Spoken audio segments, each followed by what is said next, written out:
Welcome to your Canadiens Connection on Rocket Sports Radio. We are proud to be the trusted source for all things Habs for more than a decade. This is the Canadiens Connection Podcast.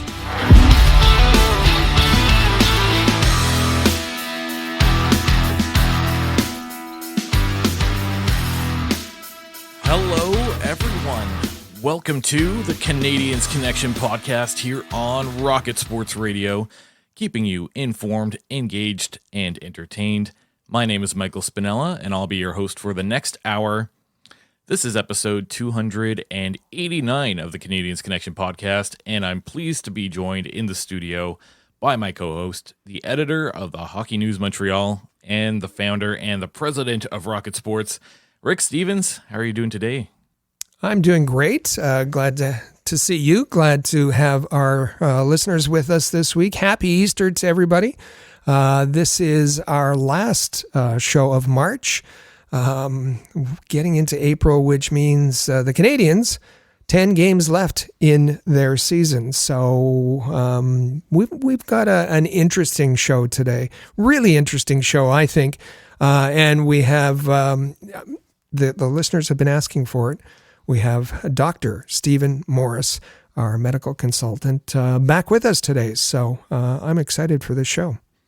Yeah, very excited. A nice long weekend here. Seems like the weather is all good. So wishing everyone a nice, safe, long weekend with all of their families as they tune in and listen to us. This is episode 289. We called it Caufield and Slafkovsky, Decoding the Science of Their Success.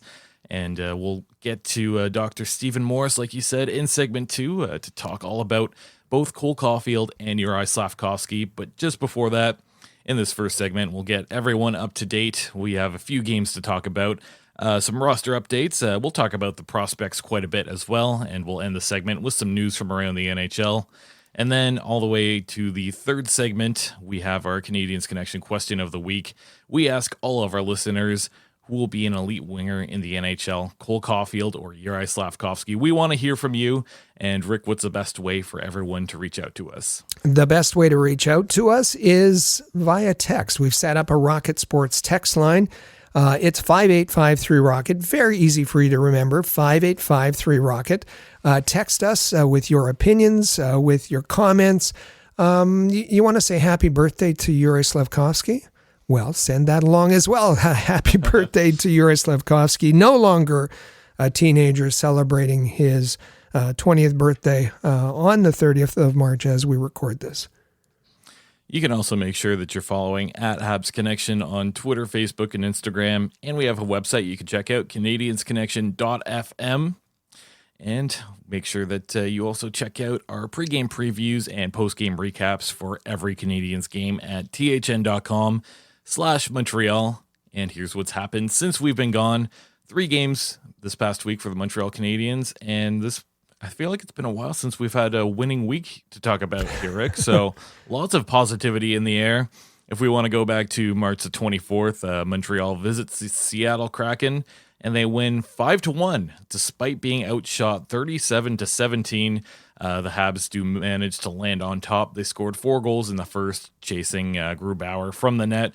Just not a great game from that Seattle Kraken goaltender. 4 goals on 6 shots. That was tough. These are 2 teams that came in both on losing streaks. The Canadiens on a 4-game losing streak, and Seattle on 7-game losing streak. I think they ended up moving to their 8th straight loss. The Canadiens out on the winning side. The first 3-point game for Kaiden Guhle in the NHL had his 6th goal, added 2 assists. And Alex Newhook came within a post of earning his first career hat trick. He had 2 goals. So great start. Also, the very first win as an NHL head coach for Thunder Bay, Ontario native Trevor Letowski. So big congratulations goes out to Letowski, and we have some audio from him coming up in just a few moments. On the 26th of March, Montreal faces Colorado, and it seems like Montreal has had very good luck against the Avalanche this year because they beat the Avalanche 2-1 Honestly, kind of a snoozer of a game. Suzuki and Armia both pot a goal and an assist. All the goals coming in that first period. So you just had to watch that first period of that late night start. The rest of it, not a whole lot happened, to be honest.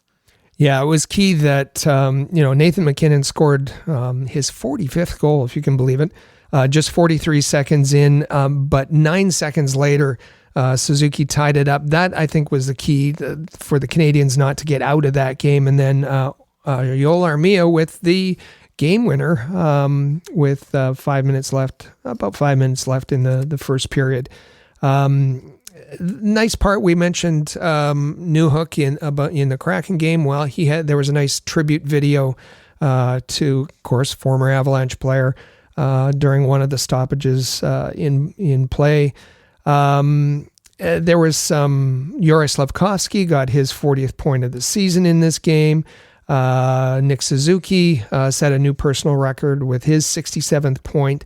And Sam Montembeault was on a 6-game losing streak, and he got the win in that game. And Montreal's luck continued on Thursday night, March the 28th, as the Philadelphia Flyers visited Montreal, and Montreal won 4-1. Just a bad luck game for the Flyers. I felt bad for them by the end of it. The Habs went up 2-0 in the first period. They went on a bit of a scoring spree early on. The Flyers didn't get anything going until the third period, when pretty early on they had 2 goals consecutively called back. The first one was a kicking motion. The second one was offside. And after that, Suzuki actually had a goal called back for high sticking. So 3 goals were called back in that third period. The Habs managed to score 2 empty netters, but the Flyers did get their first goal of the game in the dying minute. And just bad luck for the Flyers. I hope that they have a 4-leaf clover going into that next game, because there's no way that bad luck can continue, right? It was a struggle, this game. It was a struggle for the two teams. And as you said, the Canadiens seemed to be very opportunistic. The two teams combined for 11 shots in the first period. Really a low event kind of game. The Canadiens, once they got the lead, all they did was clog up the neutral zone, as they have been doing. And half the game went by before the before the Flyers had a high danger scoring chance. So a bit of an easy early start for Kaiden Primo, but he came very close to getting a shutout. It was Owen Tippett that spoiled that shutout with 1 minute and 1 second left in the game. And that would have been his third straight shutout at the Bell Center, and that hasn't been done by a Canadiens goalie since Jacques Plante in 1954. So after the game, Kaiden Primo was asked, "Hey, well, what about that? Aren't you upset that you didn't get a shutout?" And he said, "No, we're goaltenders. We don't play for shutouts." So a good answer on him, but would have been an amazing personal record for him to hold. Yeah, it would have been incredible. I feel like I would want to put a bit of an asterisk next to it because his last start at the Bell Center was a long time ago, wasn't it? Well, his shutout record went back to November because the shutouts or the starts were spread out over a couple of months. So he had a lot of road starts in there, and the whole 3 goalie rotation kind of affected that as well. So a little bit of an asterisk. Sure, we're not talking Jacques Plante if that's what you're saying. Yeah, that's fair enough. So the Canadiens' record improves to 28-32-12. That's 68 points, 27th in the NHL. The schedule eases up for the last 10 games. Remember, we've been talking about the strength of schedule, the Canadiens having the hardest strength of schedule. They've gone through some of those games, so now they're the 7th most difficult schedule for those 10 remaining games. They're projected to have a 78-point season. And because of the jockeying with the Senators and with the Coyotes, both who've won some games of late. The Canadiens now have a 7.5% chance of winning the NHL draft lottery. Make sure that you check out Habs Notepad, Habs headlines, feature articles, and game day posts as they appear regularly at thn.com/Montreal. And here's our roster news. So as we just talked about not too long ago, Trevor Letowski earned his first win as an NHL head coach. So big congratulations to Letowski. He had to take over that head coaching position in the absence of Martin St. Louis. And we have some audio from Trevor here talking about getting that first win. Well, it feels pretty good. I mean, for me, it's a little bit awkward just because of the circumstances. I feel like I was the guy that was, I guess the head coach, but it was a real group effort, and that's why I feel a little uncomfortable about saying that's my first NHL win as a head coach. But it was a memorable week for me just because of the way the team rallied around each other and the staff and players kind of, had to kind of just push a little extra just to kind of keep some kind of normalcy, right, when we're missing our leader. So it's definitely, they gave me the game puck after the game, and it's something that it's a real nice memory and nice memory for me, for sure. Got the game puck from the players. They recognized what a significant feat it was. You heard Trevor there, who was almost a little apologetic. A very, very humble guy, as all people from Thunder Bay, Ontario are. I just thought, listen, he got thrown into a very difficult situation. At the drop of a hat, he was unprepared for it. He acted quite professionally. His media conferences were always very, very good. He was, he didn't seem to have a problem behind the bench. And I think he deserves a little more credit than he was willing to give himself there. And we've heard that that didn't go unnoticed around the league. Teams take notice of those kinds of things. They're always looking for, up and coming kind of head coach material. The same way that when Luke Richardson took over, for a brief stint, that was noticed, and then he went on to be the head coach of the Chicago Blackhawks. So. Not saying that anything's going to happen in the offseason. I think Trevor Letowski's pretty happy with where he is and being part of that group, and has a fair bit of autonomy. But I think really deserves some recognition there in the great job he did. Yeah, absolutely. I think that it's been a little bit underrated how much he means to this team, and the amount of coaching experience and some of the, the systems that he brings forth to the table. Neither here nor there, but, there's a team just down the road that might have a connection with Trevor Letowski looking for an NHL head coach this offseason. Maybe there's interest there, but no, I don't think there's anything to it at the moment. Martin St. Louis returned to the Canadiens after being home with his injured son, so hoping all the best for Marty and his family. Sounds like his son Mason is now back at home, back at the family home in Connecticut. Yeah, and this was, the St. Louis family, Marty, had asked for privacy, and that was certainly afforded to him. And when he came back, it was explained by the Montreal Canadiens PR staff that there was he had an on ice injury during a hockey game.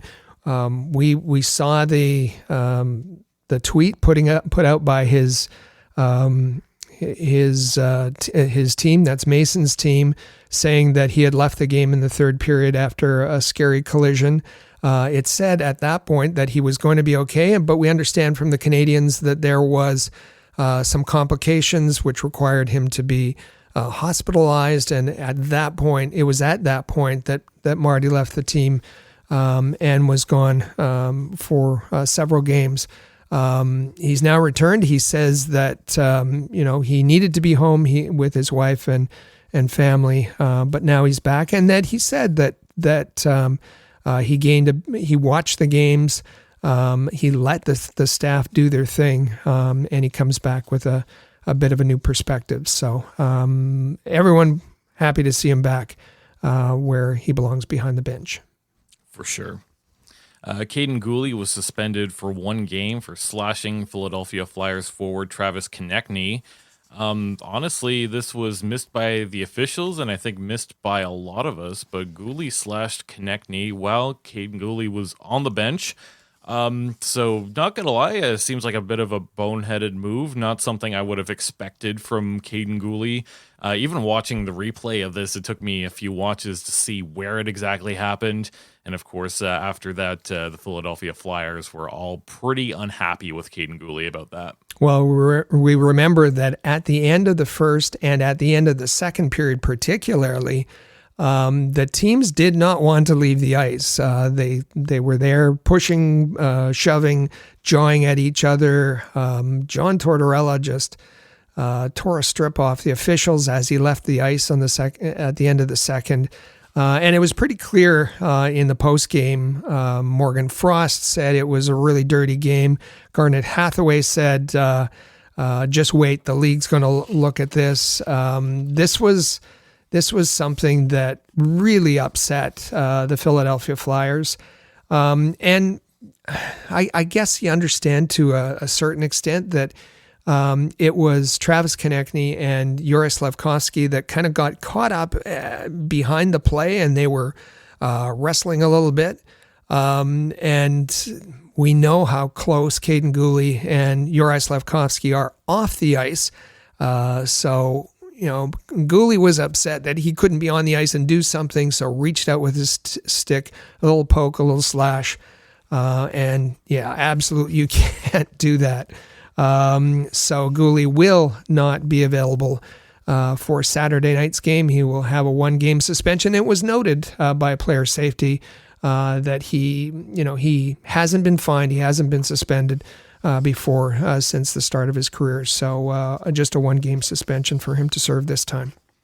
Yeah, it's honestly, it seems like something you would expect from one of the Hanson brothers in Slapshot. That's the type of thing that just happened. But anyways, neither here nor there. And now I think it's a good time to get to our winners and losers of the week. And now it's time for this week's winners and losers on the Canadiens Connection. So, Rick, I'll get you to start this off. Sure. Let's start with, I think we should start with winners of the week. And we start this that we're coming up to the 6-year anniversary of the terrible bus crash by the Humboldt Broncos team. It left 16 dead, 13 injured, and affected the hockey world. In many ways. It just it was a real blow. One of those injured players, his name Jacob Wasserman, goaltender for the Broncos. He's now 24 years old. He's one of those players who that on April 6, 2018, he was injured, paralyzed from the waist down. At the time, he had been a very good junior A goaltender during the short career that he had.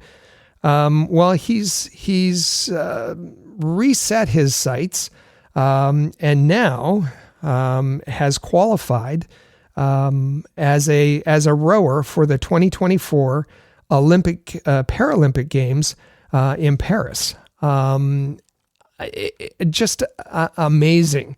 He was able to take that tragedy to his life and what that day dealt to him and turn it into a new dream, a new goal, and now gets to compete as an athlete in the Olympics. And I could not think of a better winner for our broadcast this week. For sure, and big congratulations to Jacob. That's absolutely the perfect winner to have on this week. My choice of winner, I decided to go with Sam Reinhart and Zach Hyman, who both reached the 50-goal mark this past week. And as a matter of fact, as we speak, they both have 51 goals.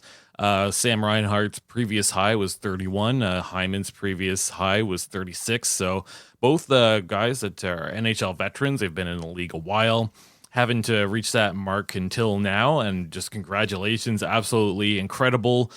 Great perseverance by both of them to continue to work hard and get to that point. Both of these players, I think we've been following them for a while. Sam Reinhart starting off as a Buffalo Sabre and then finding a home in Florida, and things just seem to really click for him this season. Hyman, of course, originally a Maple Leaf that walked away in free agency to sign with the Edmonton Oilers, reaching that 51-goal mark. Incredible for him, too. He's not somebody that I think anyone had pinned as that high a goal scorer. So, yeah, big congrats to these two winners for this week. Absolutely. And with that, let's get to the loser. And Rick, I think that we had our hands forced here. Andrew Berkshire, this past week, he released a couple of videos on his social medias, Twitter, TikTok, and nobody, I think, agrees with him, talking about Zach Hyman reaching the 50-goal mark and really discrediting Hyman, talking about, oh, well, he came from a rich family and blah, blah, blah, getting kind of political, but in all the wrong ways. So Andrew Berkshire is the big loser of the week. Rick, what can you say about this? Yeah, I think this may, I know it's only March, but this may be loser of the year. This was awful. This is just, it was a mean-spirited video that he put out. Then, this was noticed by everybody in hockey because it was so angry, it was so jealous, it was so bitter. He seemed offended by hard work. And so you had anyone who was, everyone who was anyone spoke, Chris Johnson and Craig Button, former players, Carlo Koliakovo and Bobby Ryan and Matthew Barnaby, just condemned it as they should. And then Berkshire came out and doubled down with a second video, and it was even worse. And listen, he even in his responses, somebody asked him, so Hyman telling kids to stick to it, work hard, and be your best is a bad thing? And Berkshire said, yes, I think selling lies to kids is a bad thing. So you can see where this is coming from. Someone asked, why be political? And he said something to the effect of, most things in life are political. And so he sees things through his political lens. He approached these issues. He was approaching hockey with a political agenda. And this whole class warfare and the bigotry and whatnot was just, it was very an ugly incident for hockey, and I'm pleased to see that there was so much universally. There was so much there's so much pushback on this, because to dismiss an accomplishment because he grew up with money is just, it discounts all the hard work. And Zach Hyman, and this isn't about Zach Hyman.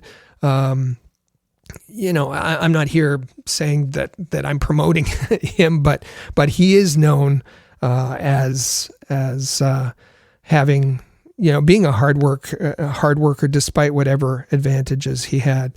And whatever advantage he had, it didn't move him much up the draft board. He was a fifth round pick. Let's remember that. So, angry, jealous, all this kind of stuff. It's sad the way it happened. I just, to use the phrase of the show that he was on and was canceled, I'd just say, game over, sir. Just coming from the wrong place in general. I don't want to give Andrew Berkshire too much more of our time here. No. But I would like to give a shout out to one of our colleagues here. Patrick Williams, I think, had one of my favorite responses on Twitter talking about that whole situation. So if you want to go check out what Patrick Williams had to say, that is probably the right perspective to have. And I think thief of joy, Andrew Berkshire. So now I think we can get to our this week's prospect report. It's time for the Rocket Report. The Rocket Sports Media Team is your premier source for information about the Laval Rocket, the AHL affiliate of the Montreal Canadiens, as well as Habs prospects playing in the CHL, NCAA, and leagues around the world. Bookmark thn.com/Montreal to follow our comprehensive coverage of Canadiens prospects. So each week we like to highlight a Montreal Canadiens prospect, and this week we are going to shine the spotlight on Kitchener Rangers forward Filip Mesar. In his first playoff game this past week, the Kitchener Rangers took on the Erie Otters, and Filip Mesar picked up 3 assists as he led the Kitchener Rangers to victory, 6-3 win over the Otters. Just a great season overall from Filip Mesar, kind of gone under the radar a little bit here. In 45 games, he put up 52 points. I know some people maybe are counting out Filip Mesar, but I don't think we are quite yet. I think there's a little bit more to him, and I'm excited to see what he can do when he moves up to the American League, hopefully next year. Yeah, I really like the progression in his game, his attitude this season. And as you said, 3 assists in that first round OHL playoff game where the Kitchener now leads 1-0. That's leadership, and he's getting some very good experience with that organization, and that should be very valuable if he joins the Laval Rocket next season. A little update on Adam Engstrom's availability. Of course, he played this past season with Rogel BK, someone that I think the Habs organization is looking forward to seeing in North America, hopefully this season. What can you tell us about this, Rick? I'm not sure that's going to happen. We'll see. We'll see. Rogel beat Farstad in their series. They won the series in the minimum number of games that's in an SHL quarterfinal, 4-0. They're on to the Vaxo Lakers, and they're just starting that series. Even if it goes the minimum number of games, that's going to put Engstrom his availability mid-month maybe. Could he get back for a game at the end of the regular season? That's unclear, and it all depends how long this series goes. So will he be following Ryan Backers? We were kind of thinking that might work out, but after his team's first round win, that's become a little less likely. For sure. Canadiens prospect Blake Biondi has entered the NCAA transfer portal. This past year, he played with the University of Denver, putting up 20 points in 39 games. Yeah, he's been 4 years at the UMD, the University of Minnesota Duluth, and he followed his father's footsteps, that tradition of playing for the Bulldogs, and been there for 4 years. So you might think, well, that's it. But because of the COVID year, he's got an extra year of eligibility. So he'll be returning to the NCAA for his 5th year.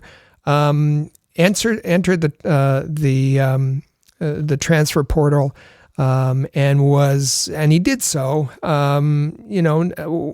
with the blessing of his University of Minnesota Duluth coach, Scott Sandline. And then on Monday, he released a statement, Blake Biondi did, to say this, quote, "I'm so excited to work towards a master's degree. I should say that he'll be graduating from UMD's School of Business with a double major in business and marketing in May. So he is transferring to Notre Dame to pursue a master's degree. Let me go back to his quote. I'm so excited to work towards a master's degree and play at Notre Dame next year. This is an opportunity I'm grateful for and can't wait to see what God has planned for me. I want to acknowledge that it was a really hard decision to leave UMD, but I feel that it's the best choice for my career. These past 4 years as a Bulldog and my time in Duluth will be something I always value. Now I'm ready to get things going in South Bend and put on a gold helmet. Go Irish. We also remember, and we should say that Blake Biondi was taken in the 4th round in 2020 by the Canadiens. Another Canadian went to Notre Dame and wore a gold helmet, and that was Jake Evans. And his college career at Notre Dame prepared him pretty well, I think. So big news for one of the Canadiens' prospects, and he'll be turning his focus towards a master's degree and playing hockey for Notre Dame next season. Yeah, so looking forward to keeping an eye on Blake Biondi. Just a little correction on my end. I think I pulled out the wrong stat line. Actually, in 34 games with Minnesota Duluth, 19 points as opposed to what I said with Denver. So just wanted to put in that little correction there. Taking a look along with our NCAA, the 2024 NCAA D1 hockey tournament is underway with 16 teams. And 6 Canadiens prospects are participating in that tournament. Starting off with Boston College, Jacob Fowler, who has had an incredible season. He just received his 30th win of the season against Michigan last week, and he's going to face off against some other Habs prospects later today, so looking forward to that. University of Denver has Sam Harris, who will face off against Cornell this afternoon. So far in 39 games, 20 points. And, of course, the University of Boston has both Lane Hudson and Luke Tuck. Lane Hudson scored a goal and put up an assist as the University of Boston won 6-3 over RIT at the NCAA's Frozen Four tournament. And Luke Tuck has 28 points in 37 games. So lots going on there. University of Minnesota has both Rhett Pitlick and Luke Mittelstadt, who will face off against Jacob Fowler and the Boston College in the quarterfinals later today. So these are all single knockout games. So that group of 16 that started out in the first round gets pared down pretty quick, and those second round games will happen today as we record on March 30th and on Sunday. And that will get down to a Final Four, a Frozen Four, that will those teams will meet in St. Paul starting on April 11th as they look to compete for the NCAA Division I Men's Ice Hockey Championship. Just a note with respect to Jacob Fowler, you said he earned his 30th win in the game that they played against Michigan Tech. He was very good in that game. And as a rookie getting his 30th victory, that ties a record, an NCAA record, set by goaltender Al Montoya. Al Montoya, who was with the Canadiens for a year as Carey Price's backup back in 2016-17. So lots of great Habs prospects to keep an eye at in the NCAA, and we'll also keep an eye on whether or not any of them become available before the end of the season too. Taking a look at the Montreal Canadiens AHL affiliate, the Laval Rocket, 3 wins this week. Once again, talking about a winning week, and I think it's been a little while since we've had that for Laval. Going back to March the 23rd, Laval beats Belleville 3-2. Mitchell Stevens and Maillet both put up 2 points, and Jakub Dobis putting on an absolute clinic, facing 31 shots, leading Laval to victory in that one. The very next day, Laval faced off against the Toronto Marlies and won 4-1. Kaskasuo in net for that one. He was great. 3 goals in the second period by Laval was the real difference here.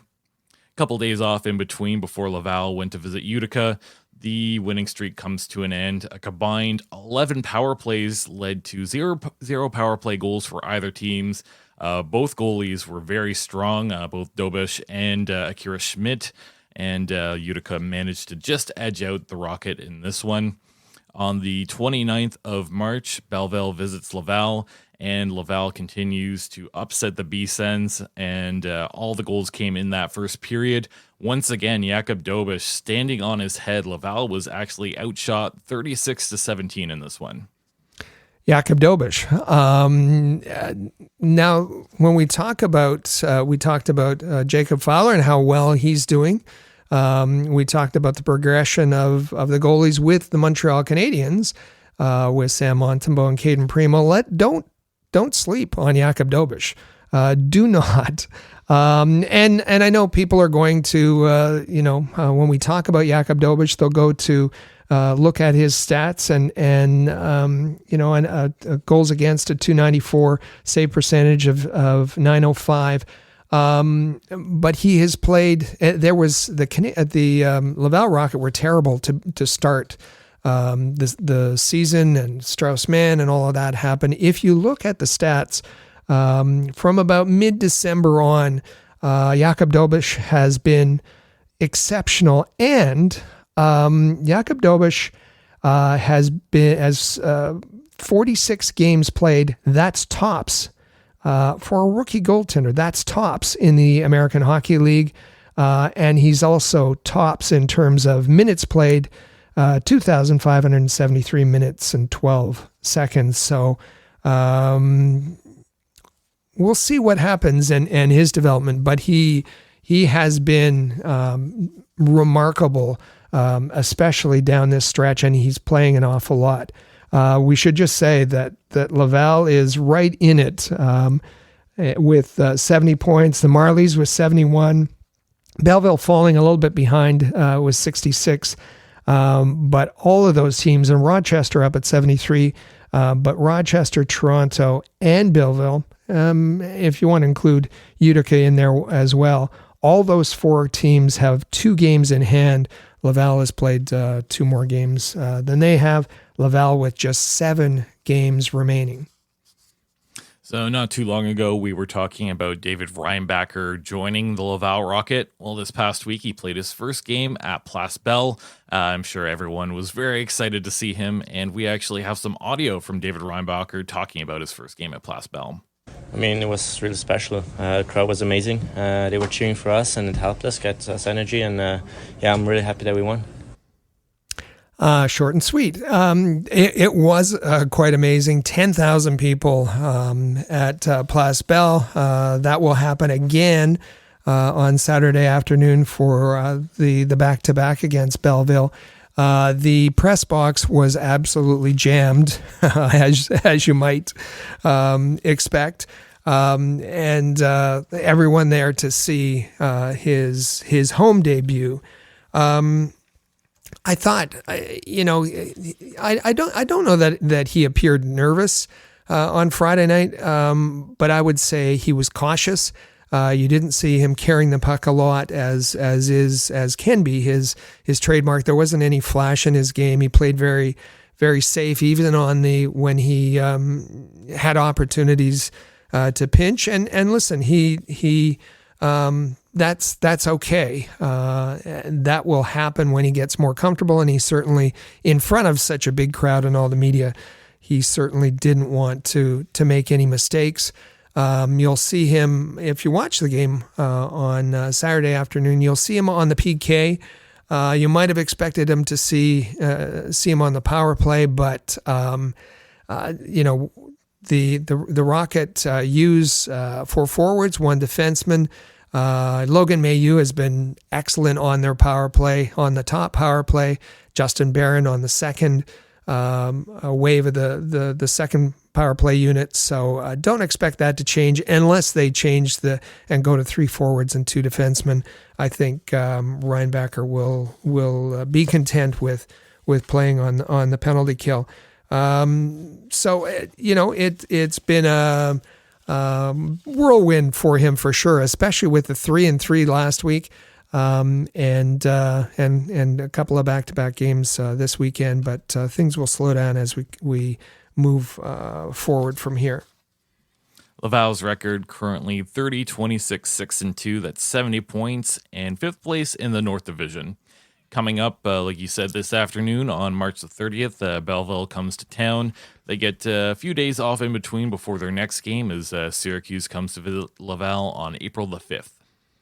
And just before we get to Trois-Rivières, I just wanted to comment on one thing that was brought to my attention. And Anthony Martineau has been doing a great job with on the Canadiens beat with TVA Sports, and he sat down with David Reinbacher's father, Harold, for an interview this past week, which maybe kind of answers some questions. David Reinbacher has been a little bit testy with the media since he arrived. He hasn't wanted to talk about Cloten, and it seems like a little bit of an adversary. If you've listened to all of his interviews, if you've watched his posture, there's obviously some tension there that he doesn't have on the ice. Is he nervous? No, I don't think so. He just seems that he doesn't trust the media. And when you reviewed the interview that Anthony Martineau did, you might understand why. That his dad is pretty upset with the treatment that David Reinbacher got after he was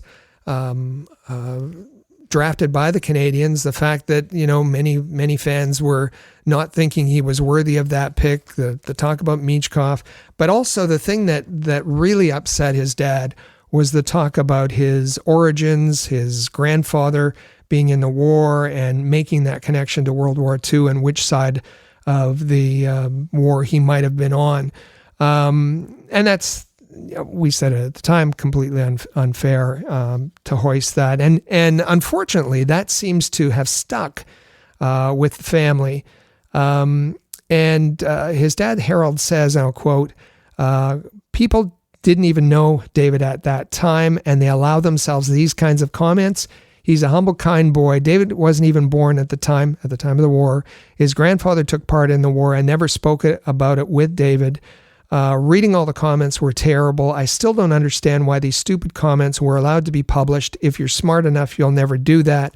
The worst part of it all is people who say these things would never have the courage to say that to my face, but they can say whatever they want behind their keyboards, and they don't have, no matter what they write, they have no consequences, and saying it's difficult and that it depressed him. So that's obviously sticking there. The only thing that I'll say here is this kind of all started with a question that the Canadiens asked at the Combine, and it was the sports psychology consultant that the Canadiens used, Dr. David Scott. And Reinbacher said this was the toughest question. He thought it was an unfair question at the Combine. And we remember David Scott said, it's World War II, you're the captain of a ship and you have to bomb an enemy boat, but you have your mates in the water.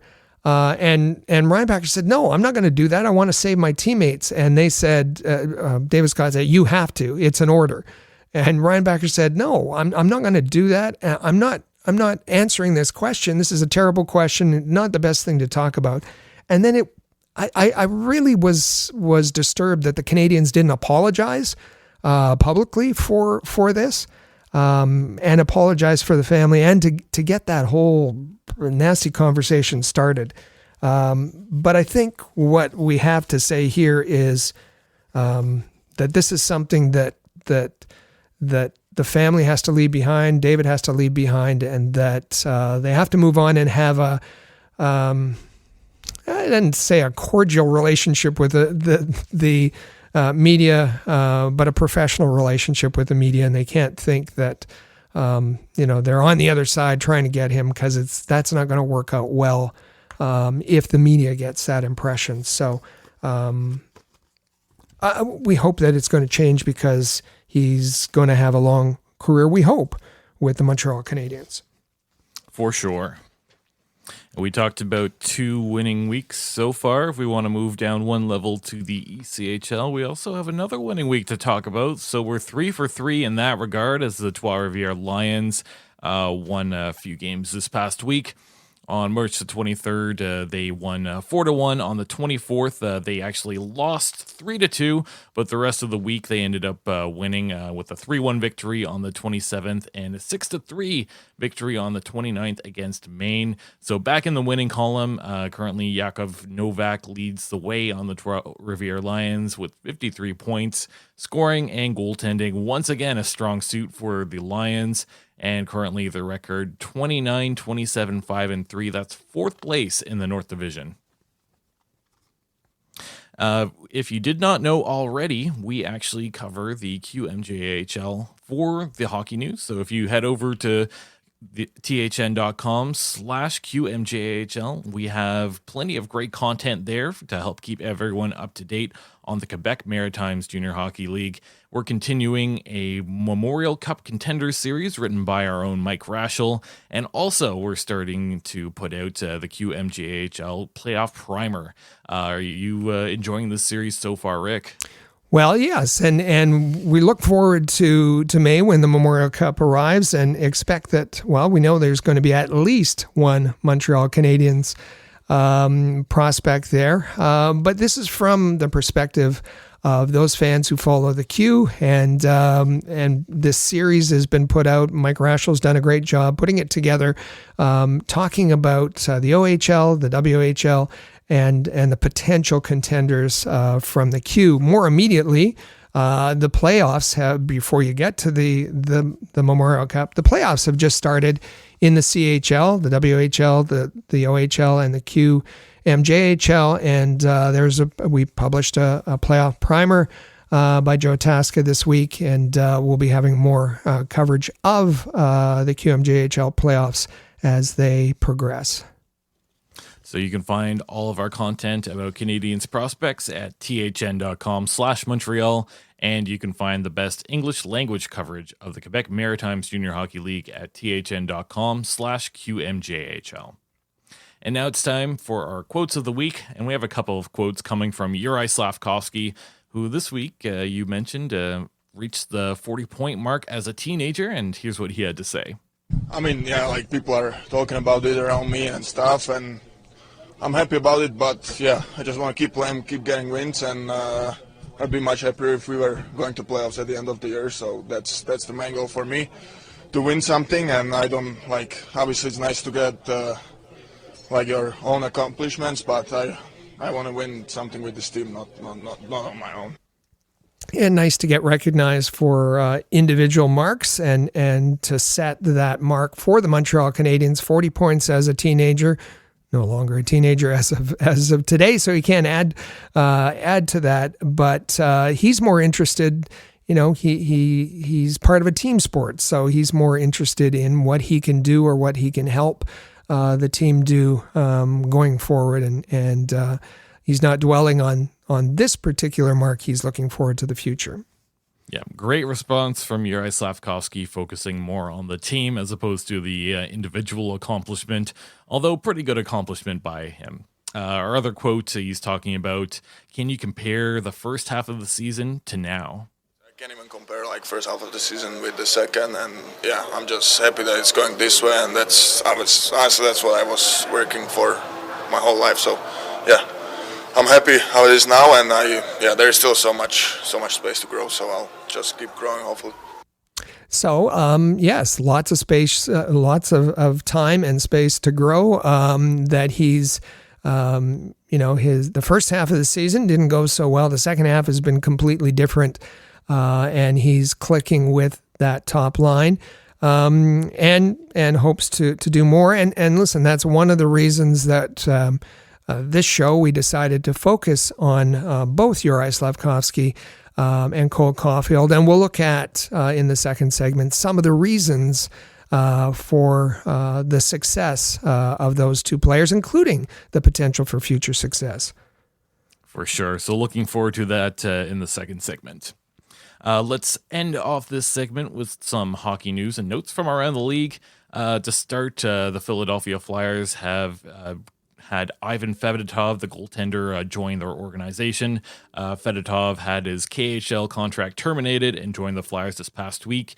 Depending on where you look, he's either 6'7" or 6'8", so a very tall goaltender, and certainly will add some much needed depth to that Flyers goaltending situation. Bit of a lot of different moving parts led to that KHL contract being terminated and him finally being able to join the Philadelphia Flyers, but they seem to be more than happy to have him there, and I guess good work there by Danny Briere to make this happen. And good work to keep it under wraps. There was nothing, as Elliot Friedman said, he got no sniffs of this until it actually happened. He's not a young goaltender. He's 27 years old, drafted 188th in 2015. It's taken a while for him to get to North America, finally released from his contract. But now he's going to be, the backup goaltender in Philadelphia and will be eligible for the playoffs. One thing we do know in advance is that the Flyers intend to add Alexei Kosolov, another KHL goaltender, to their ranks before the end of the season. So they're building their goaltending depth. We remember they drafted last year Carson Bjarnason from the Wheat Kings, and one of my favorites from last year's draft, and there were a few of them. So they're moving on and making these signings in a kind of a creative way to address their goaltending situation. For sure. We don't normally talk about good news coming from Arizona, I guess to quote you before the show, but Josh Doan, the son of Shane, made his NHL debut for the Arizona Coyotes this past week, and in 2 games, he's put up a goal and assist in each one. Also, Logan Cooley, I know everyone's a big Logan Cooley fan here. He recorded his first NHL hat trick against the Nashville Predators as the Arizona Coyotes put the Predators' 18-game point streak to a halt, and UC Saros was actually pulled midway through the game. So some good news there from Arizona. Kind of happy for both of these young players, to be honest. Both of them showing that they have a good offensive flair pretty early on in their careers. Yeah, that's, it was nice to see Josh Doan do the rookie lap. Shane Doan in the audience, and goes out and not only scores his first career NHL goal, but he got a second in that game, 2 goals in his first game, and was able to, his dad was able to present the puck to his first goal puck after the game. And then, as you said, the Coyotes putting an end to the Predators streak. And in that game is Josh Doan got 2 assists in the game. So that's 4 points in the first 2 games. Great. Logan Cooley, his hat trick. So a bit of a stick tap to Arizona. And if they happen to move past the Montreal Canadiens in the standings, I think that would please some of the tank commanders in our audience. For sure. So with that, I think it's a good time to get to our first break here. Coming up, we'll hear a message from our sponsors, DraftKings, and then we'll get to our big topic segment, the impact of training and injury recovery on performance with Doc Morris. So stay with us. This is the Canadiens Connection podcast here on Rocket Sports Radio. We know hockey games move fast, but with DraftKings Sportsbook, an official sports betting partner of the NHL, you can score faster than anything happening on the ice. This week, new customers can bet $5 and get $200 instantly in bonus bets. Maybe you want to make a bet on 5 different players who are going to score a goal tonight. The opportunities are endless on DraftKings Sportsbook. There are so many different combinations, opportunities, specials, parlays, straight up money line bets, you name it. There's so many ways to play on DraftKings Sportsbook. So download the DraftKings Sportsbook app with the code THPN. New customers bet just $5 on the NHL and get $200 instantly in bonus bets. Only on DraftKings Sportsbook with code THPN. The crown is yours. Gambling problem? Call 1-800-GAMBLER or visit www.1800gambler.net. In New York, call 877-8-HOPE-NY or text HOPE-NY 467-369. In Connecticut, help is available for problem gambling. Call 888-789-7777 or visit ccpg.org. Please play responsibly. On behalf of Boot Hill Casino and Resort in Kansas. 21 plus age varies by jurisdiction. Void in Ontario. Bonus bets expire 168 hours after issuance. See dkng.com/hockey for eligibility and deposit restrictions, terms, and responsible gaming resources. NHL and the NHL Shield are registered trademarks of the National Hockey League. Copyright NHL 2024. All rights reserved.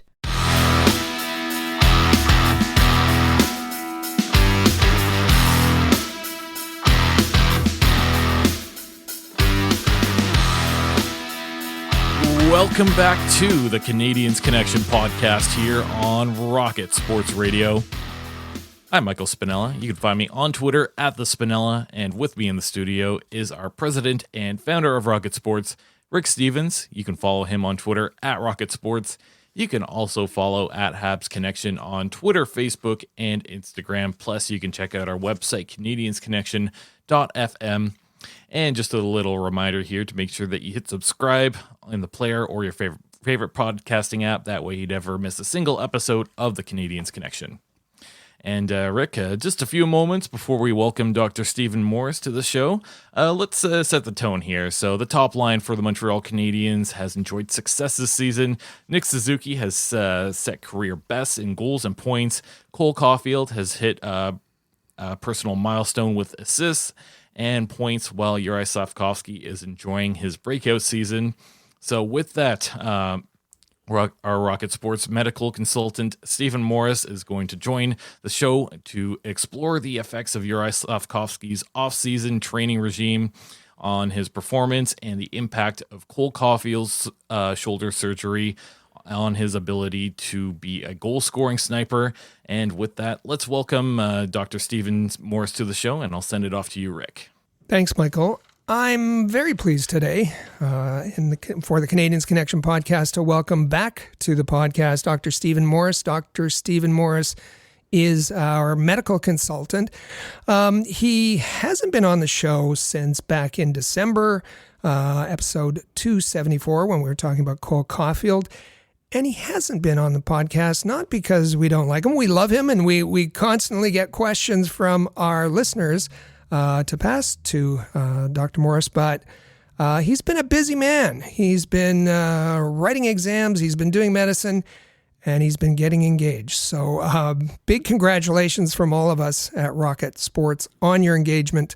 And also, we're glad to have you back on the podcast.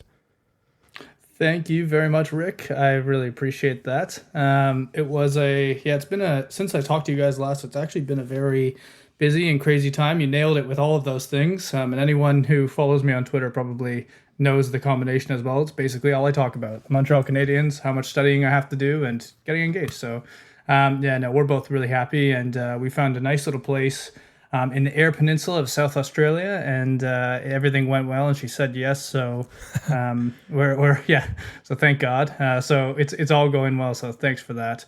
And I do want to say too, actually, I'm sad that Michael Spinella is not here today, only because I listened to his live stream, some of the live stream last night during the Philadelphia Flyers game. I thought that it was great, so I just wanted to congratulate him and tell him he's doing a good job with that as well. Indeed, he is. Both Michael and Nathan were on the live stream on Thursday night, the Canadiens and the Philadelphia Flyers, the Canadiens winning their third straight game for the first time this season. You mentioned Twitter. We might as well get that out of the way. It's at Doc Morris MD on Twitter for those who do want to follow you or to send congratulations to you and Michaela on your engagement. So listen, I guess we wanted to have you back for a number of reasons, but I think the reasons today are going to concern the Canadiens' top line. We'll leave Nick Suzuki alone for the time being. He seems to be doing just fine. Thank you very much. Yeah. But the last time you were here, we talked a lot about Cole Caufield. That was back on December 16th, episode 274. As I said, at that point, Caufield had 7 goals in 29 games, and his season wasn't looking very good. And we were wondering how much that related to his off-season shoulder surgery. And you went through very carefully why he needed the surgery, what kind of surgery he got, and the kind of recovery process that he started. Maybe just to, for those that missed that, maybe just give us the short version of the shoulder surgery that Cole Caufield had, and to bring us up to where he is today. Yeah, so Cole had the ladder J procedure, which essentially, he was struggling with shoulder instability is the best way to put it. And he had probably what looks like 2 dislocations leading up to that surgery. And the surgeons go in and essentially put a little doorstop on his shoulder to stop it from dislocating. Specifically what we call anterior translocation. So if he gets hit from behind where the shoulder moves forward.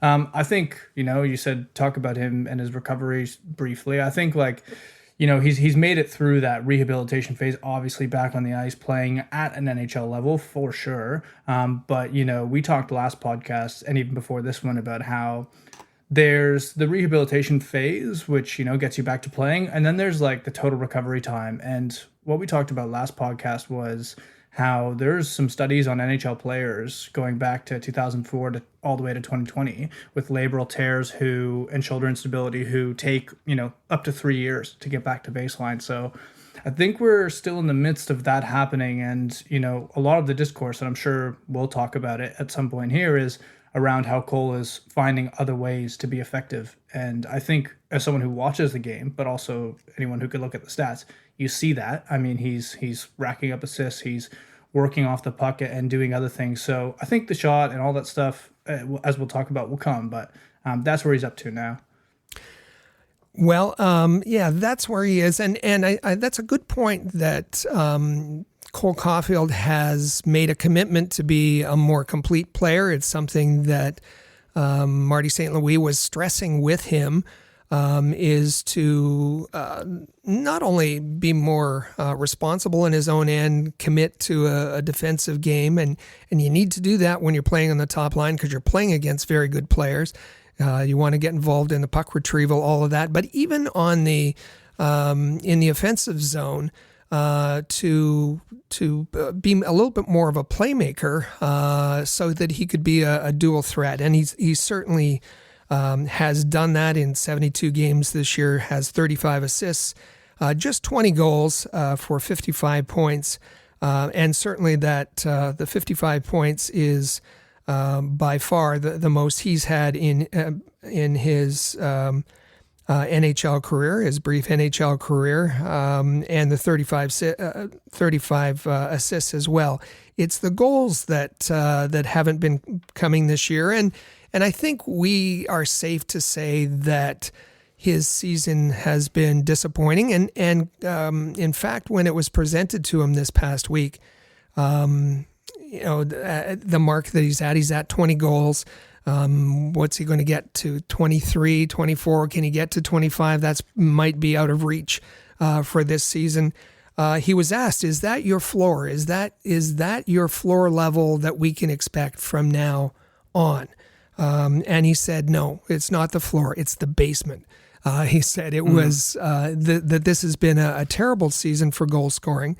And I think that prompted one of our listeners, his name is Graham from Canada, last week said, Cole Caufield, he's going to max out as a 25 goal scorer.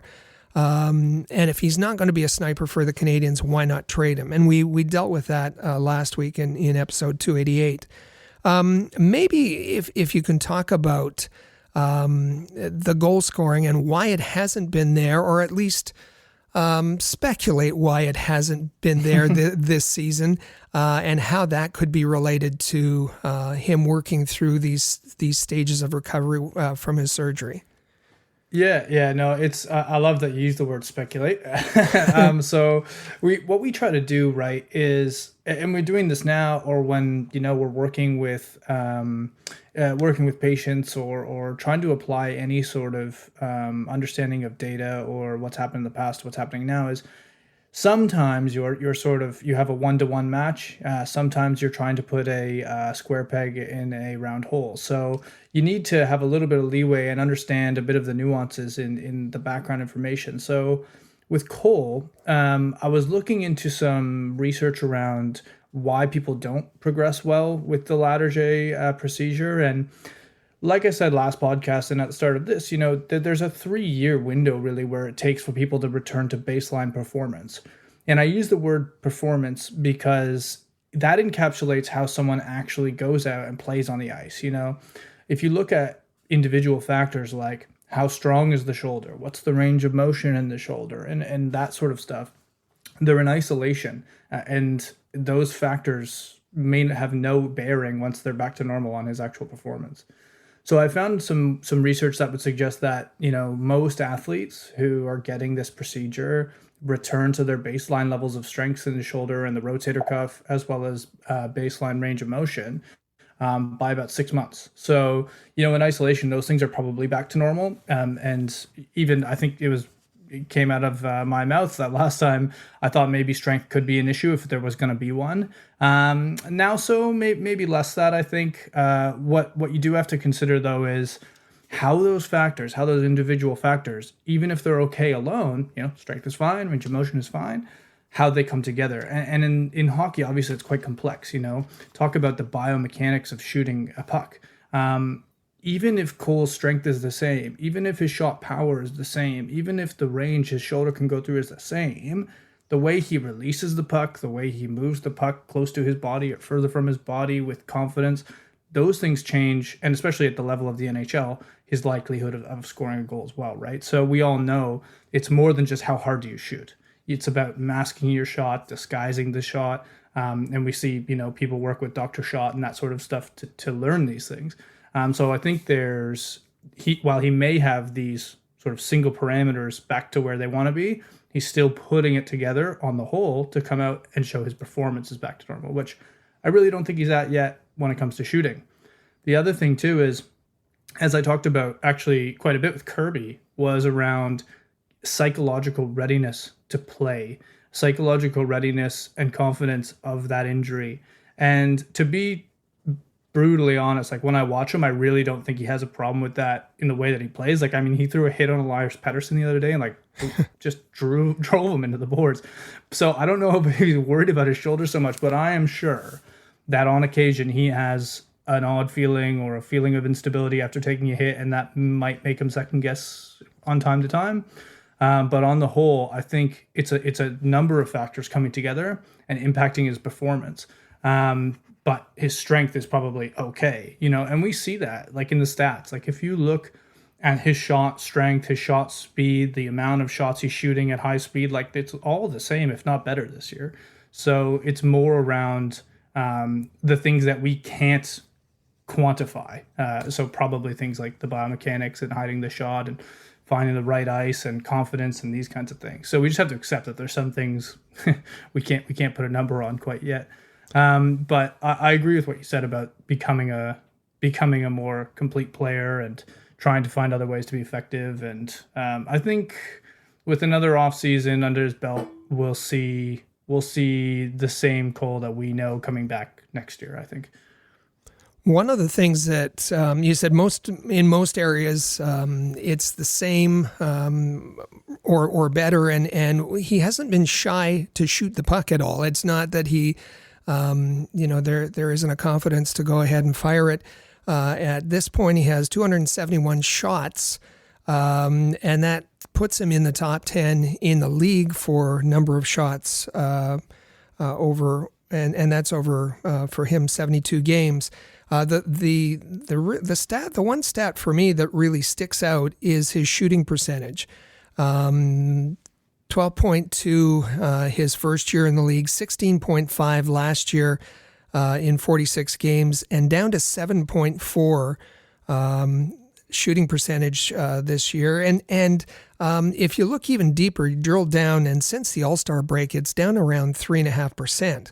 And in that study that we talked about back in December, it said, expect 2 percentage points lower than the baseline. But this is significantly different, and I don't know if there's something else going on there, but that's got to be a number that will improve over time, or we'll get back to where he was. Otherwise, he's not going to be that sniper. Yeah, look, I misspoke when I said everything was looking similar. That is the one glaring issue. You're right. I guess what I was saying was around his shot power and things like that, and velocities, because they were all the same. And I think that what you've just said sort of goes to my point about you have to put these things together, biomechanically. And so Cole can shoot as much as he wants, but if his shot's not coming off the same way or looking different than it used to, because maybe he's worried about the way that he puts his arm in full extension away from his body and some instability and that sort of thing, then he will have, of course, a lower shooting percentage. We talked a bit about this in the pre-show as well, about how the other thing to consider is just the factors that are changing around him. I think if you look at last year and you look at this year and you say, well, how many threats do you have on the power play? We all probably would have agreed that Cole Caufield was the threat on the power play. Right. And now there's so many other options, and you can see them developing right in front of us over the last probably 40 games. Look at Slafkovsky on the other side being now not only a shooting threat, but a passing threat. Nick, of course, just surpassing the 30-goal mark. Mike Matheson, for everything I know, I don't know if you're a huge fan of him, but he's having offensively an amazing season, bar the sort of shorthanded goals against and all that. But, we're seeing things develop around him, and maybe so Cole taking a step back on the power play as well, not being the guy is affecting the shooting percentage. He's not getting great looks, at least I can say. I'm saying that from the eye test on things. So, I think Arpin was on last night on the live show on TSN, and he was talking about how he thought the Canadiens would do a deep dive into the struggles with Caufield this season, over the offseason. And I think one of the things they probably will look at is that they need to find ways to make him a threat again on that power play now that all the pieces are in place. And I think that we don't need to worry about the strength of his shot. We don't need to worry about the accuracy of his shot. We just need to get him shooting the way he was, I think, biomechanically, getting him the good looks, and we'll see, like I said, a positive regression back to his mean into next year, I think. Yeah, I think where that's coming from, as you said on the broadcast on Thursday night, that Kent Hughes said it. Kent Hughes was very straight up. Matter of fact, we're going to look into this after the trade deadline. In his press conference, said, "You're darn right. We're going to be looking at his shooting percentage in the offseason." So, no question that it's something on Cole's mind, and certainly on the organization's mind. It's on our mind too. And I did use the word speculate. Didn't do our usual disclaimer, but people should know by now that you aren't the personal physician of any of the players that we're talking about.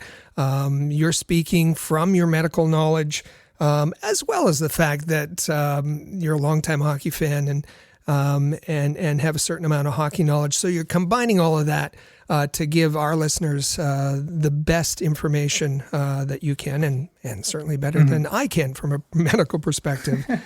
So that's why we love having you here.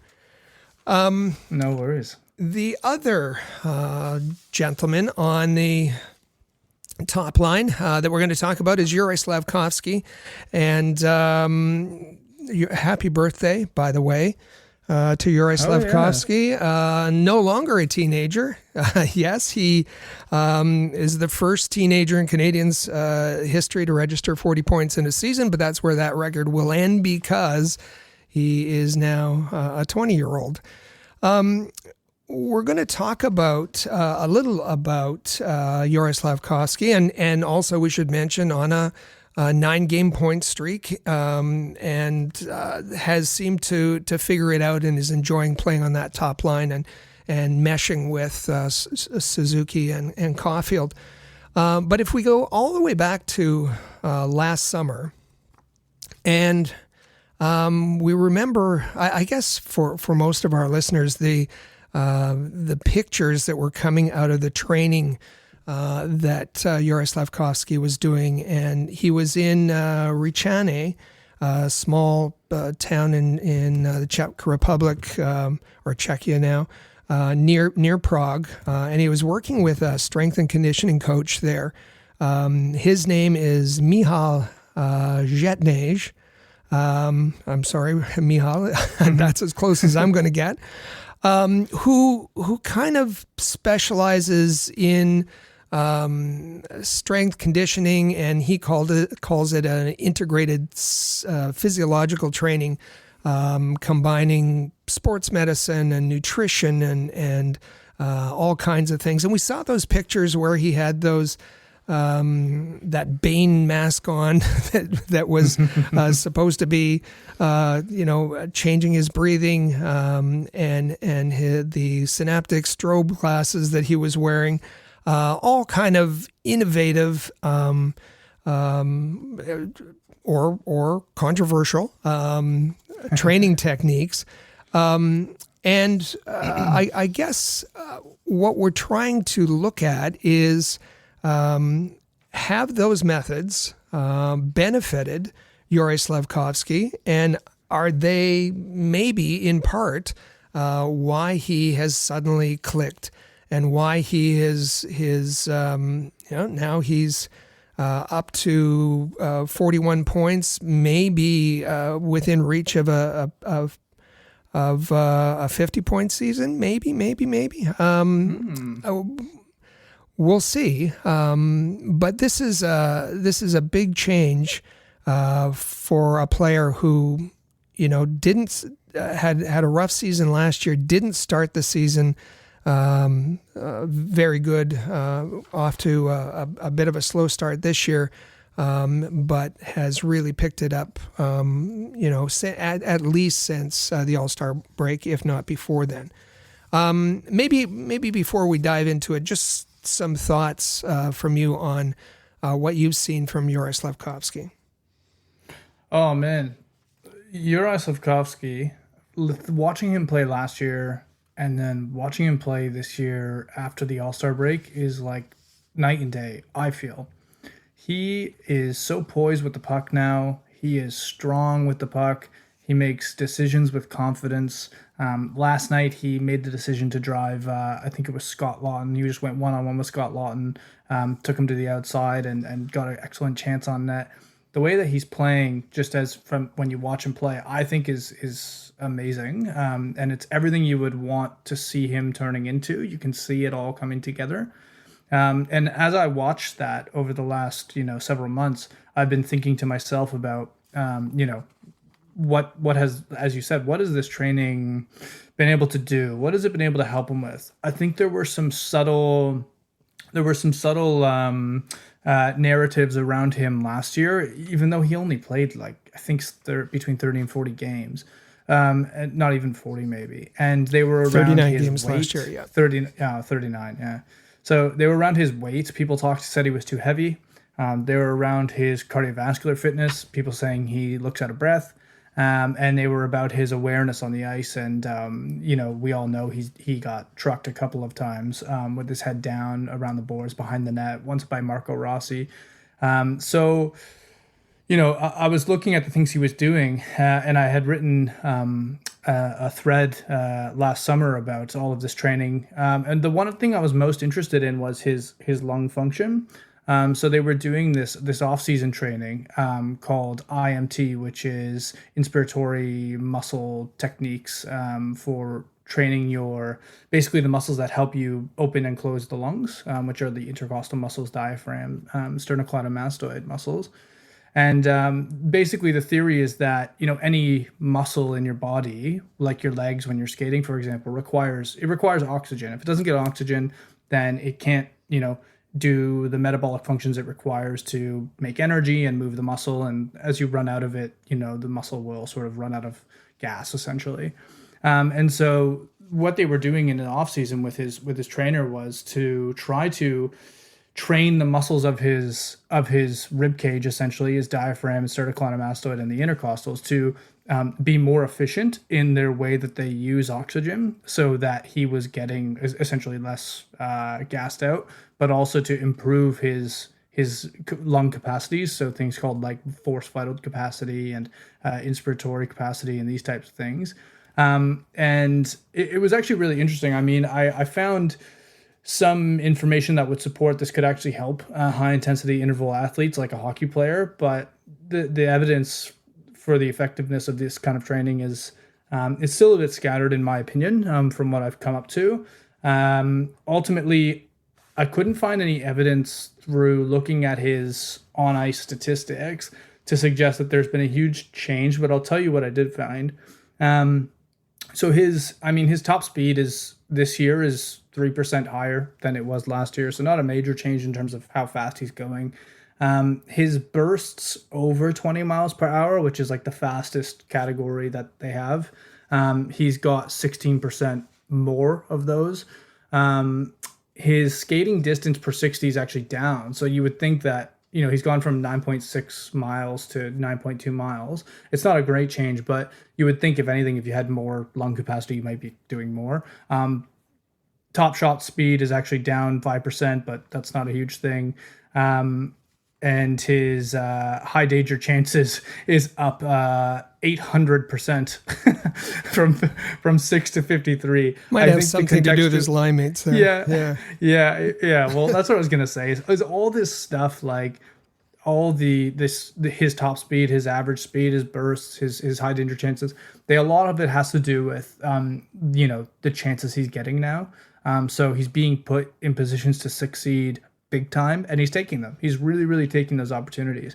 And so the reason he's got 53 high danger chances is because now he drives the net on the power play, and he's getting something like 16 minutes a night, whereas he wasn't getting that before. So I can't find any evidence to suggest, that this off-season lung training has done anything, but I think we can all agree when we watch him play, it certainly looks that way.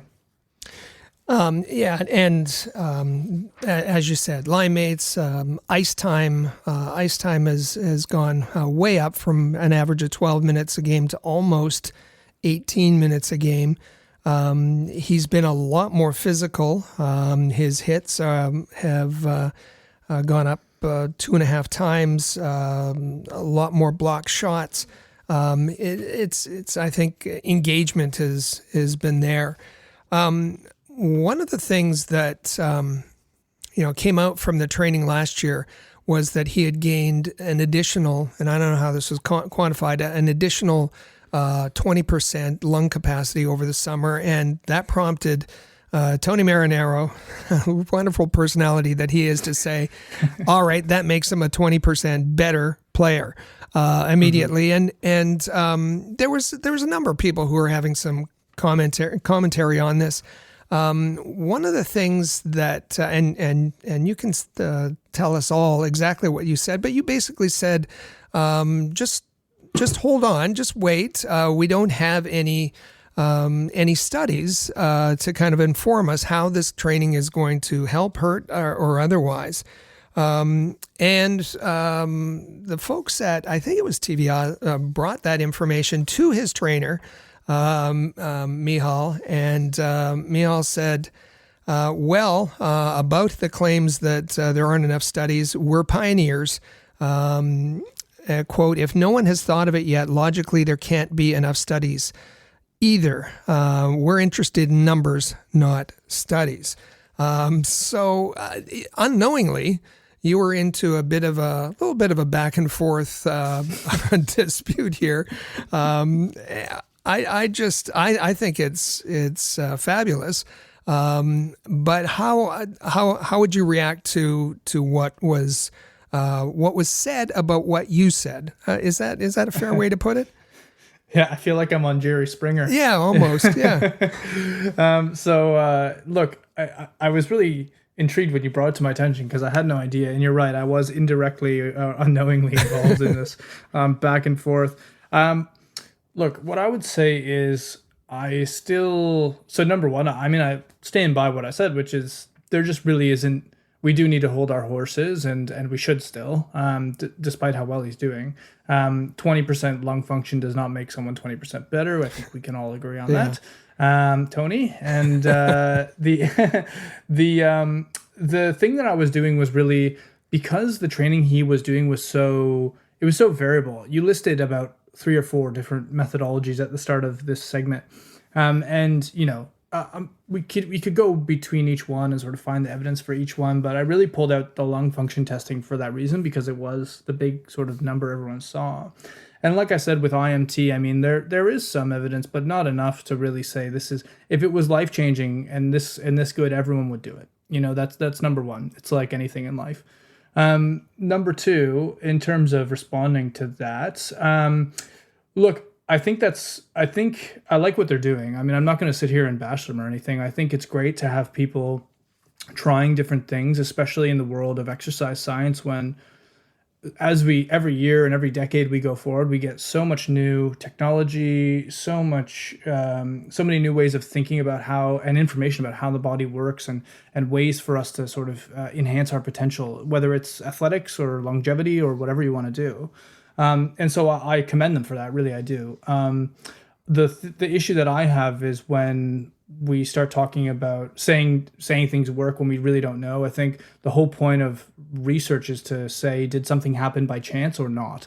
And so we don't really know if Juraj would have done anything else at age 18 to 19. Would he have just continued to become the physical freak that he is, or is it because of this training? So my response would be, I commend them. I say, continue on. Please do the research so we know, because then we can apply it to everyone.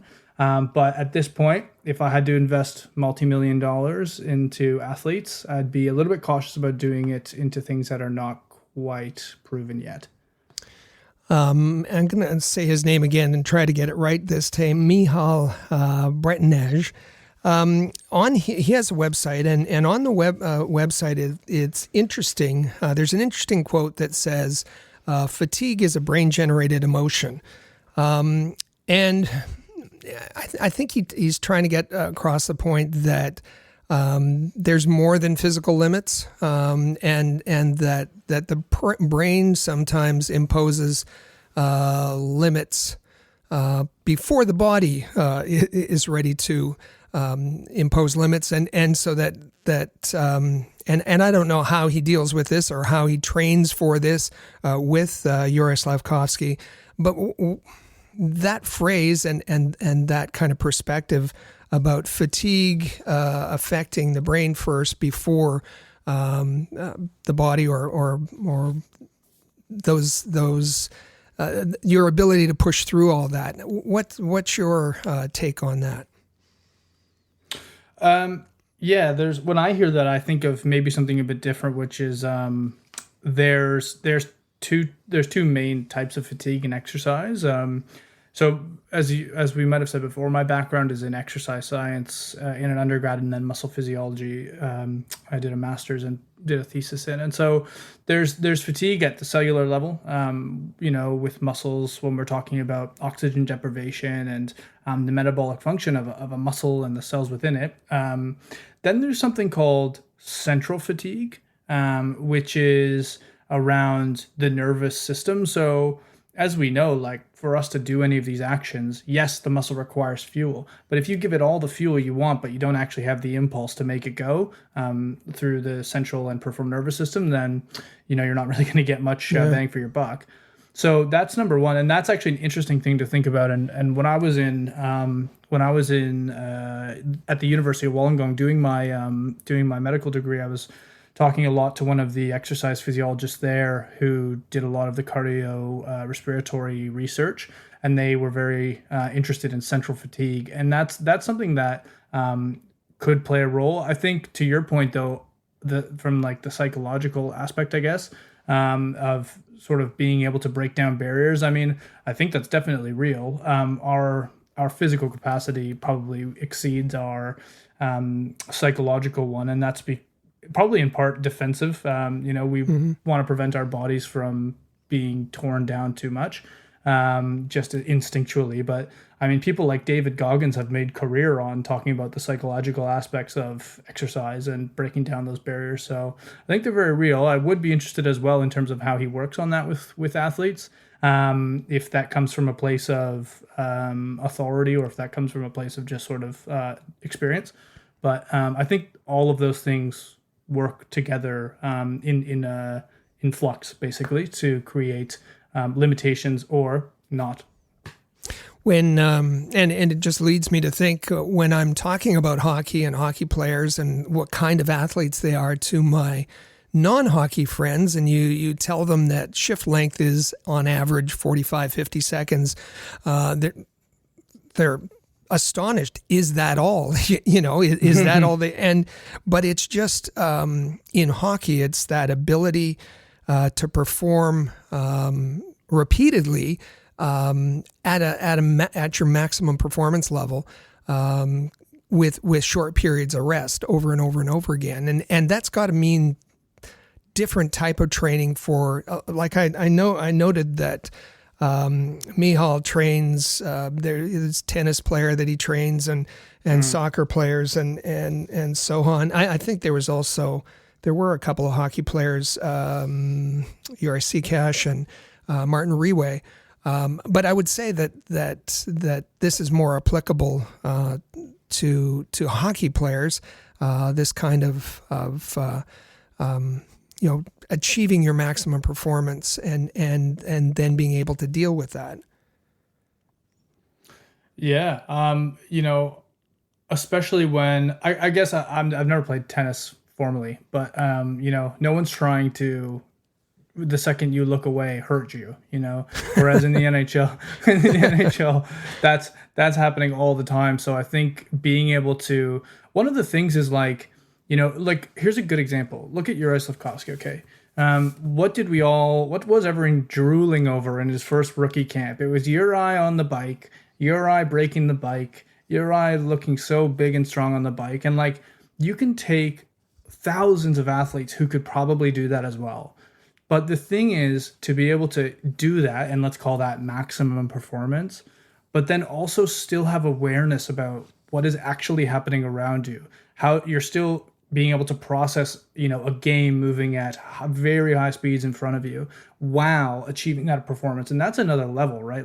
So we look at these things in isolation, just like I was talking about with Cole, is his shoulder strength the problem? None of these things in isolation are the problem. It's about putting them together and then making it happen. And that's why it's hard, if it was easy, everyone would be, top performer. Everyone would be putting it all together. We'd have the best players on every team, no matter what, because we'd know the way to do it. But it's about putting all those little pieces, whether it's strength, whether it's balance, whether it's mental acuity, all together at once. And that's when it becomes a problem, especially when you're fatigued.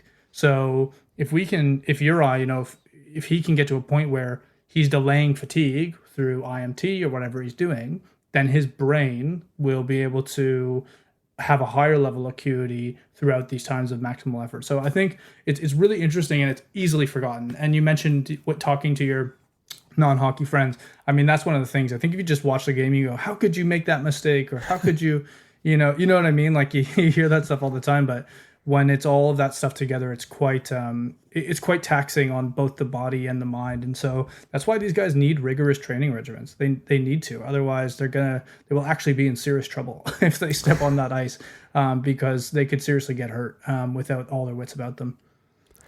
Well, every time you're here, I learned something. I'm sure that our listeners learned something as well. It's Dr. Stephen Morris. He is the Rocket Sports medical consultant.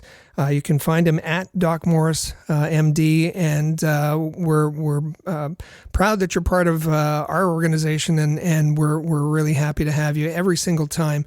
Thanks once again for just a fascinating segment. It's a pleasure as always. I am happy. I was happy that you guys were able to take me on and let me come on the podcast, and looking forward to rounding out the season here. And then we'll work. So I'm sure we'll work again in the off season as well. And thank you very much, guys. That was a great interview there. Thank you for leading the way there, Rick, and lots of interesting tidbits in there. It kind of went places I wasn't quite expecting. Yeah, it's fascinating when you look at and look into those insights. Talking with Dr. Stephen Morris about how off-season training, in the case of Slafkovsky, can affect his performance during this season, and relate it to some of the performance metrics. And as well as we thought it was a good idea to remind folks that with respect to Cole Caufield, his injury recovery, his rehab is still kind of ongoing. Not that necessarily that his injury is not healed. That's not the case. But getting back to that motion, getting back to a baseline, it takes time. And so we had a listener last week say maybe it's time to trade Cole Caufield. Well, I think patience is the key. And although we may feel that, it was great to have Stephen on to explain how the science of it all works, and the physiological aspects of it work. So we're glad always to have Stephen. If you have questions for him, if you have things that you want to ask him about, I think they know where to send in their comments, don't they? 5853 Rocket. Yeah, that's the place. 5853 Rocket. Text us 24 hours a day. 5853 Rocket. And while you have that open on your phone, how about you answer our Canadiens Connection question of the week as well? And we'll give you some time just before the break here. We will ask all of you, who will be an elite winger in the NHL, Cole Caufield or Juraj Slafkovsky? This is a pretty fun question, Rick. I'm looking forward to hearing what people have to say about it. Yeah, I hope so. And pick one. Don't say both. Don't say neither of them. If you can, pick one and tell us why. So looking forward to hearing that. And with that, we'll take our final break here, and then we'll have the Have Your Say segment. Stay with us. This is the Canadiens Connection podcast here on Rocket Sports Radio. The Canadiens Connection is proud to be a partner of Rocket Sports Media, digital media publishers of sports and entertainment websites. Their mission is to build a worldwide network of sports fans who are informed, engaged, entertained, and connected. Learn more about RSM, its team, and its portfolio of brands at rocketsportsmedia.com. I bet you enjoy sporting your best Habs jerseys, dressing up your kids and pets in the cutest Habs gear, and showing off your decked-out hockey cave or fanning. Well, don't just show your friends, show your Habs. The Rocket Sports Media team wants you to boast your finest pictures for our global network of Montreal Canadiens fans. Include the hashtag #ShowYourHabs when posting your fan photos on Twitter, Facebook, or Instagram. Then log on to showyourhabs.com to see your entries, along with photos and posts from Habs fans all over the world. A proud member of the Rocket Sports Media Network. If you're a business owner looking for the perfect platform to reach a targeted audience of customers, Rocket Sports Media is the solution. Our global hockey community provides unmatched social media reach to an attentive demographic of sports and entertainment fans. We can provide visibility to your company, helping you to engage and leverage this prime group of potential clientele. In addition, we also offer sponsorship opportunities for fan events and featured areas of website content, giving you name and logo recognition. Visit rocketsportsmedia.com to contact us regarding this unique marketing opportunity. For the most trusted source of news, analysis, and features about the Montreal Canadiens, log in to thn.com/Montreal, your year-round source for anything Habs related. That's thn.com/Montreal.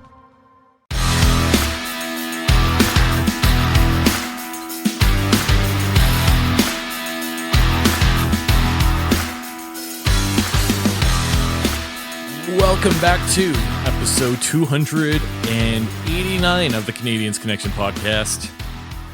here on Rocket Sports Radio. You can follow at Habs Connection on Twitter, Facebook, and Instagram, and you can check out our website, canadiensconnection.fm.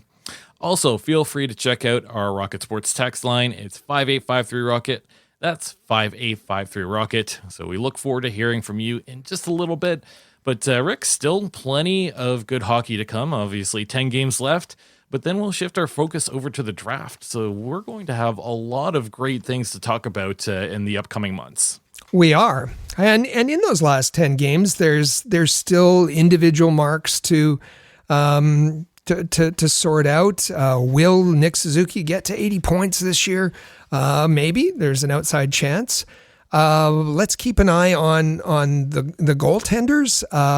I think that everyone had agreed that Sam Montembeault was the anointed number one goaltender, but I saw in one of the publications, Guillaume Lefrancois, who's a great writer for La Presse, said maybe that's an open question now, given Kaiden Primo's good play, and we know that Montembeault had a bad stretch. So over the next 10 games, there's a lot of things to keep tabs on, and we're going to be the ones who do that.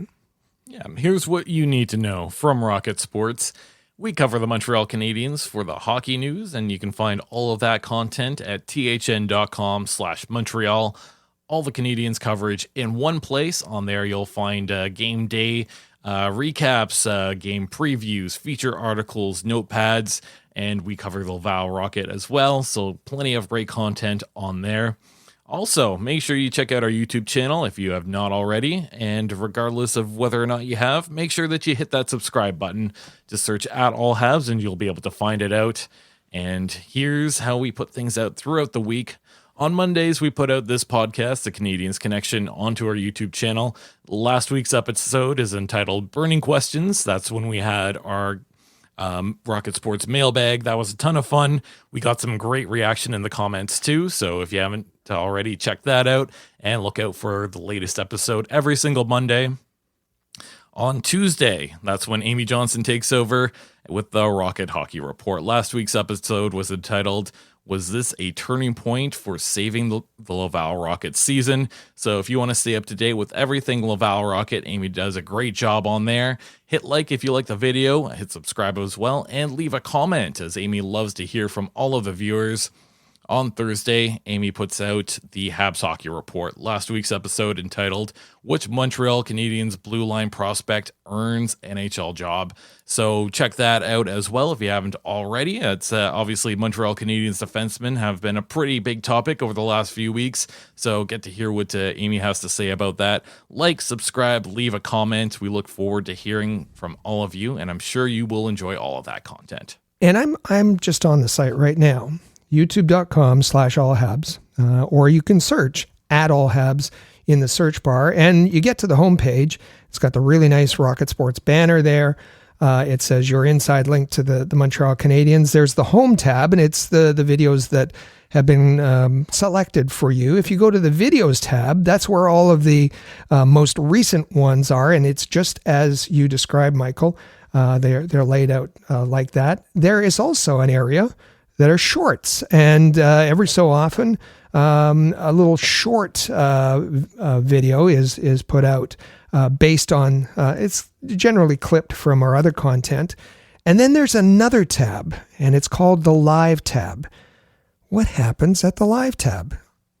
Well, just this past Thursday on March 28th, myself and my colleague Nathan did another live stream watch along. So as the Montreal Canadiens took on the Philadelphia Flyers, we went on there and we brought some live commentary. We had lots of fun hockey topics to talk about. And we also, during the second intermission, welcomed our very own Amy Johnson to talk about the Philadelphia Flyers, talking about John Tortorella, the goaltending situation, and the Philadelphia Flyers rebuild. So it's still on there. If you did not catch it live while the game was broadcasting, you can still watch the replay. We recommend you check that out. So how do these live stream watch-alongs work? Well, on your TV or wherever you're watching the game, have that going, hit the mute button, and then on a mobile device, take out YouTube join the live stream. On there, you'll find a live chat. You'll get to hang out with Nathan and I, and we always look forward to watching these shows with all of our viewers.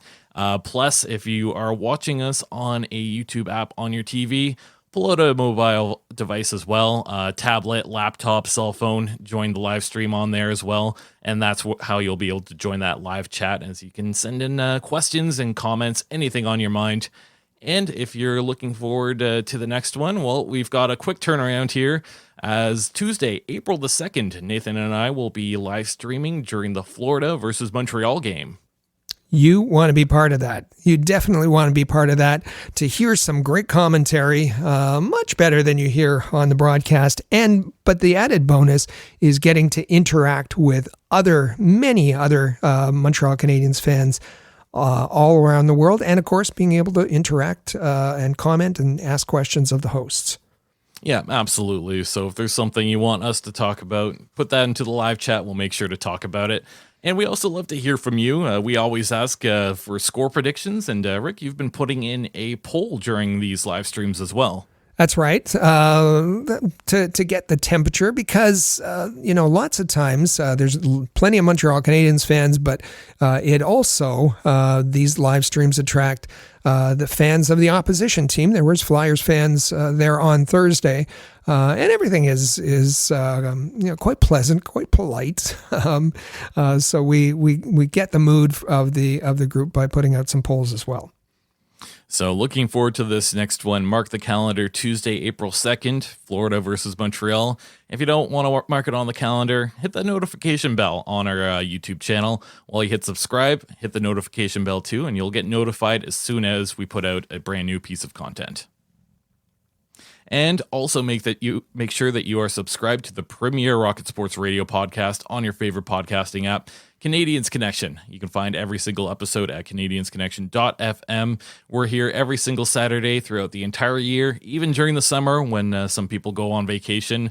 We'll have all sorts of great content coming up as we approach the end of the season here. The draft's coming up too, and then the off season. So we will continue to produce great content for all of our listeners. And if you enjoy the show, we'd really appreciate if you left us a 5-star review. We are your inside link to the Montreal Canadiens. And now it's time to get to our Canadiens Connection question of the week. And this week we are asking all of our listeners, who will be an elite winger in the NHL, Cole Caufield or Juraj Slafkovsky? We want to hear from you. The Rocket Sports text line is 5853-ROCKET. And if people have a little bit more to say, how can they reach out to us by email? Send us an email at hello@rocketsportsmedia.com. And that question, I'm going to read it one more time. Who will be an elite winger in the NHL, Cole Caufield or Juraj Slafkovsky? The key word in that question is elite. We expect that Cole Caufield and Juraj Slafkovsky are going to be very good players. They're even now they are top line players for the Montreal Canadiens. Will they be elite? And if so, which one? Caufield or Slafkovsky? As this entire show has been more or less focused on those two players. So we look forward to hearing from you. And last week on Canadiens Connection, episode 288, we asked, will David Reinbacher be in the Canadiens opening night lineup in October? And we got plenty of feedback on YouTube. How about you start this one off for us, Rick? Sure. This one comes from Dark Matter Eclipse on YouTube. He says, or he or she says, will Reinbacher make the roster next fall? Depends on if Hughes thins the pack. And I think he's talking about defensemen there before next season. Depends who's looking more ready between Reinbacher and Mailloux. Reinbacher just got there. How's he going to be defensively in the season as the sample size and the sample size winds down? Will they make the playoffs next season? Depends on what Hughes does this draft and the off season. I'm not about to bet on whether they'll make the playoffs, but if Hughes gets an NHL-ready winger for Doc, all depends. On Caufield, he's shooting but not scoring like he was. Like you guys said, the injury recovery, yet he's getting assists. You're not going to see him killing penalties or protecting leads. Use other and depth forwards for that. Caufield's plus-minus continues to improve, and he's second in points on the team. teams aren't giving him space until he gets his slap shot accuracy back. You don't want him taking sharp angle left side shots, missing the net, especially on the power play, as the puck goes all the way back down the ice. And as we talked in the second segment, yes, his shot volume is high, shooting accuracy may be down, and has there been an effect on his power, on his accuracy, on his release? That shoulder is the primary mover of his arm, and we had that explained. So, and the baseline studies say that he'll return to that baseline in about 3 years, that he'll get back to normal. So we want to see a constant progression there. So great comment there coming from at Dark Matter Eclipse. And we have a comment coming from Rick Bengal 5240. So we like our Ricks on the show for sure. What Rick has to say is great show. Keep it going. As for Slafkovsky, he should have played last year in the AHL. Still disagree with the way the Habs have handled his development, but there is another issue. So great comment coming from Rick Bengal there. And the last comment we'll read comes from an avid listener of ours, someone that has actually joined us on the live stream as well. It's at she_26, and she says, I think Trevor has been so far doing a good job as a coach, and I like the way he speaks to the press after the game. Slav is immature and has been since he was drafted. He should have had to play in Laval to begin with meatheads. What? With that said, I don't have anything against him. The blame is solely on KH, Kent Hughes, and MSL. The Edmonton game I thought was really good. Matheson still needs a way to go. Yay, Reinbacher, first game and goal. Also, huge yay to Mayu. I hope that they bring him up. Still hoping he'll play with Xhekaj. Super excited about baby Xhekaj too. 100% agree with what you guys said about MSL and Kent Hughes, but you forgot the elusive word ego. We definitely need a new coach and a GM. As far as Cole goes, I think he may just be going through a slump, and soon enough he'll get back to his old self. I could continue, but I'll probably get myself into trouble with fans that have different opinions. So thanks very much, guys. And Amy, it's always a blast watching/listening to honest opinions. So appreciate that whole comment coming from she. We appreciate hearing your comments and your opinions. Like I always say, all opinions, all comments are welcome, just as long as you're respectful in that comment section. We love to hear different comments too. If we've said something you didn't agree with, let us know. As long as, like I said, as long as we're respectful and can have a conversation, we appreciate hearing from all different perspectives. We didn't use the word ego, so we'll remember that next time. We welcome all kinds of comments. If you want to get your comments in the mailbag, we did a mailbag last week, and we'll be doing one maybe towards after the season's over. Make sure that you include your name. Make sure you include your location, so we can give you a shout out when we do the mailbag in a month or so. Yeah, I'm looking forward to that. Coming up this week, CH Weekly.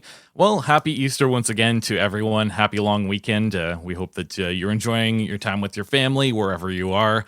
And there are 3 Montreal Canadiens games coming up before we next meet here.